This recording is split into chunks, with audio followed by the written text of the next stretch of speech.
Hi, I'm Austin Prantera. I'm Reagan Titus. And I'm Jake Perry. And we're here to talk to you about healing the scars of racism. To start off, we have an interview with Josh Riddick. So here's that.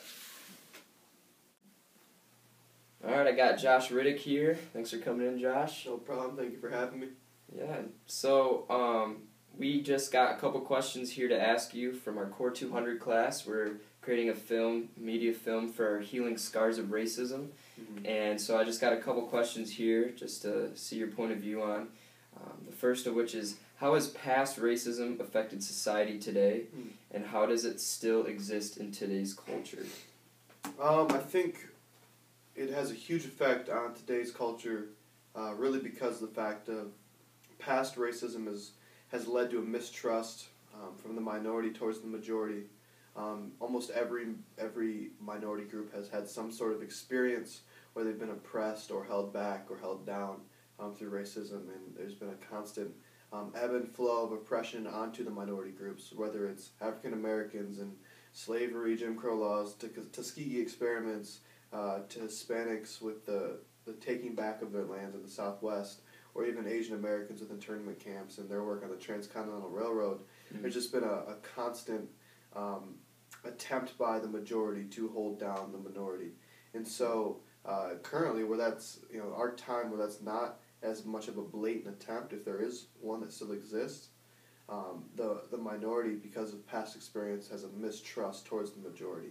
And the mistrust extends towards the majority as they recognize that because of past hurt, they feel like they are almost the victim now, or they are to blame for the past. And so there's a level of guilt that exists.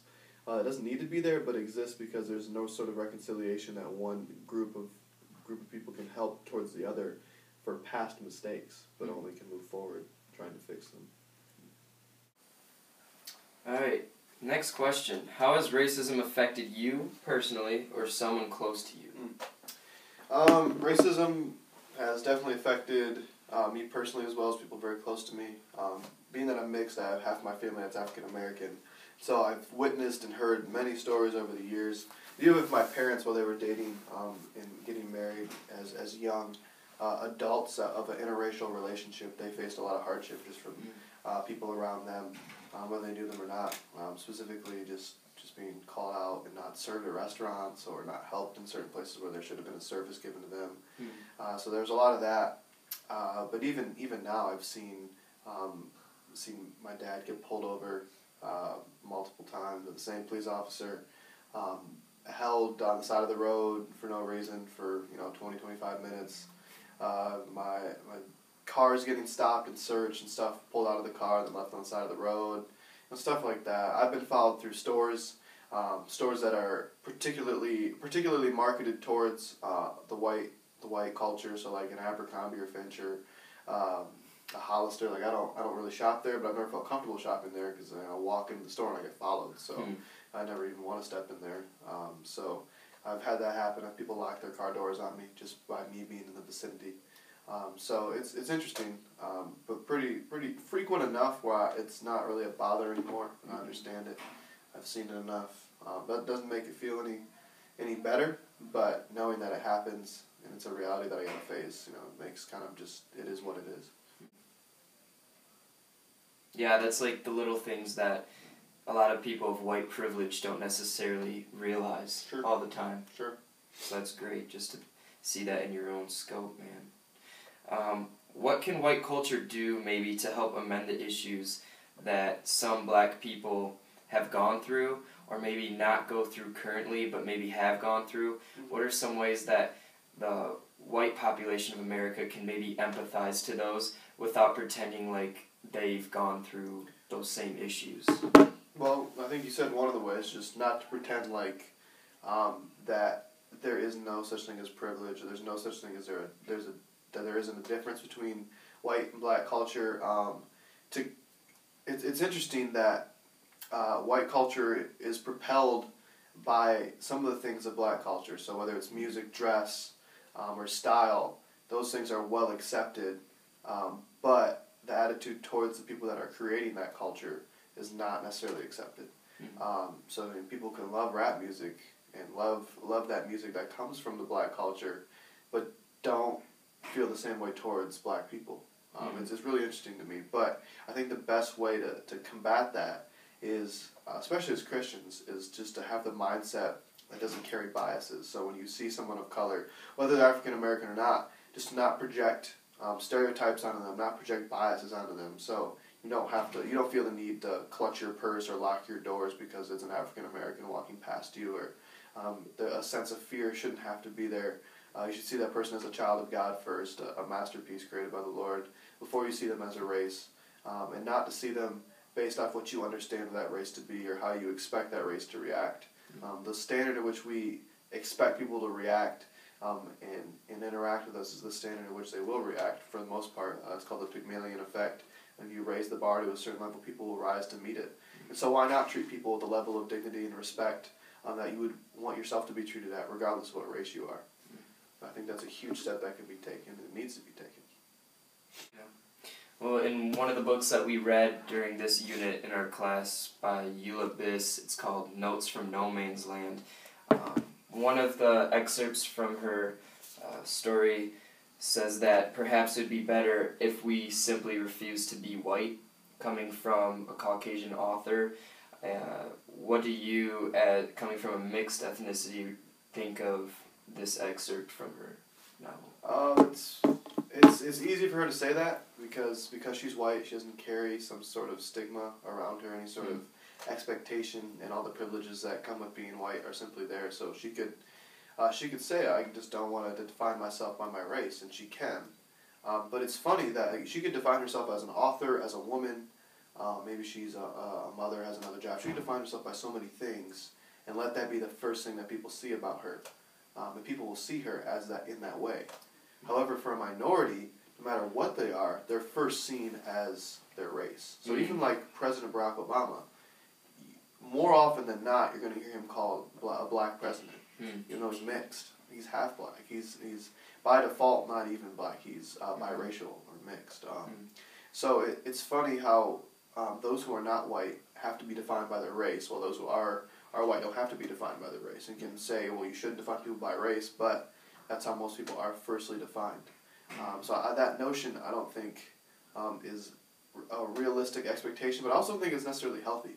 Race, as much as it is a social constructed device, it can be used and redeemed and seen as well. So race doesn't have to necessarily create culture, but culture is usually part of a race. And when you look at the kingdom of heaven, it's all people of all tribes, tongues, and nations, and that means all races. And so let's celebrate the differences we have as different races, and get the best parts out of all of them, and not put them down or use race as a crutch, or use race as something to differentiate between people, but to bring us together and say there's differences here, but this is God. The culmination of all people is the image of God, and so let's look at all people in that way.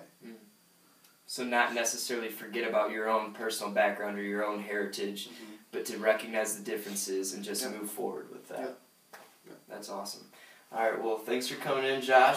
I appreciate it, man. Appreciate you guys. And talk to you later, man. All right, take care. The thing that I really liked in Josh's interview was when he talked about how people would put these prejudices on him just walking around department stores, the quote-unquote white department stores such as the Abercrombie & Fitch, the Hollister, the Aeropostale, how he would just walk around and people would just assume that he was there to steal. Those kind of things people of white privilege and white culture in society don't necessarily understand because it's not as prevalent in their everyday lives. You know, you go to McDonald's and you'll get the crispier fries, whereas somebody coming into not necessarily a black neighborhood would go into that same McDonald's and get the stale ones that they might have made 2 hours ago, just because of their color. And so I feel like not with just black people, but just in people in general, whatever standards that you hold to a person, they're more likely to fit that role. And that goes for any race. That's not just Hispanics or blacks or minorities. If I came into a new high school with, a drug rug on and people would just assume that I was a partier, even though I wasn't, I just liked drug rugs, then I might eventually fit that role and start smoking pot or partying and drinking. So that goes with anybody. If you just start assuming and treating them a certain way, I think it's just a part of human nature to just start acting that way and acting out, even if that's not really who or what you might even stand feel for. like you need to fill that role. Right. Like, if someone says, if a black person says, I don't feel like I fit the black role, they might feel obligated. I know Josh has talked to us about that before, how people tell him he doesn't act like a black person, but, so in reality, he feels like he has to act like a black person, like, better, if that's even a thing. So he feels like that's something he needs to do. The thing I liked that Josh said was how white culture, blacks have become integrated into that, such as NBA. A lot of children have role models and they always want to grow up and play in the NBA, but the NBA is 76% African American. So people that you couldn't get the racism or like saying I don't like blacks or I don't want to support them, but then they'll be the first one to spend $50 to go to a Pistons game. And So true. also rap music has been also ingrained into our culture a lot, like it or not. But a lot of rappers are African Americans, and that's what younger people are liking to listen to. And same thing about movies, like Denzel Washington, Morgan Freeman, like Kevin Hart, entertainer. So a lot of things that we enjoy now are prominently black. Yeah, I like what you said about how people just go to that as their first thing is just, oh, well, I don't necessarily like black people, but then they go back to their house and just watch an entertainer or a game where everybody is black, and then they have a role model who's black, but then they'll go to school and see a black person and just judge them, get this hood rat crap out of my house. Well, that's just stupid. Like, that doesn't make any sense. I know I've been guilty of that, kind of being a little too judgmental, even though I like rap music and I love the NBA, watch a lot of basketball, so I definitely know I'm guilty of that. I guess then just to close, I really think what Josh said kind of opened my eyes to how prevalent racism is and how, like, the civil rights movement wasn't that long ago, and we need to remember that because a lot of the hate and the oppression has stemmed into now. And it still affects us today, and I know that myself, being white, I kind of just want to forget it, because I feel like it was on the white people, it was their fault, kind of, for oppressing black people, so I always just want to push it aside and kind of forget that it happened. But then, when we look at stuff like 9/11 or Pearl Harbor, we say, well, this is a time when America, like, came together, and it made us stronger as a nation, and that was a huge tragedy in our history. And I think that the civil rights movement should be treated as such, a big tragedy that happened, and instead of forgetting it, it should be able to bring us together, and Remember we should and grow off of it. Yeah, I agree. Yeah, and leading into that, from what Eula Biss's book, Notes from No Man's Land, that little excerpt in one of our class's questions for the daily quizzes is how white people should forget that they're white. I don't necessarily think that we should forget we're white. It's important to know your background and heritage. And yeah, it's important to know the differences of what your culture is and what stems off of that. But the problem that shouldn't rise out of that is saying, well, my culture is better than this culture, so this should create better privileges, more opportunities. It shouldn't be that way. It should just be understanding of another person's culture and then just moving forward to grow closer as a nation. Yeah, we just need to realize that we do affect, like, I've never had racism against me, but we just need to be aware and know that our actions and what we say and do affects everybody. It's a good note. All right, thanks, guys.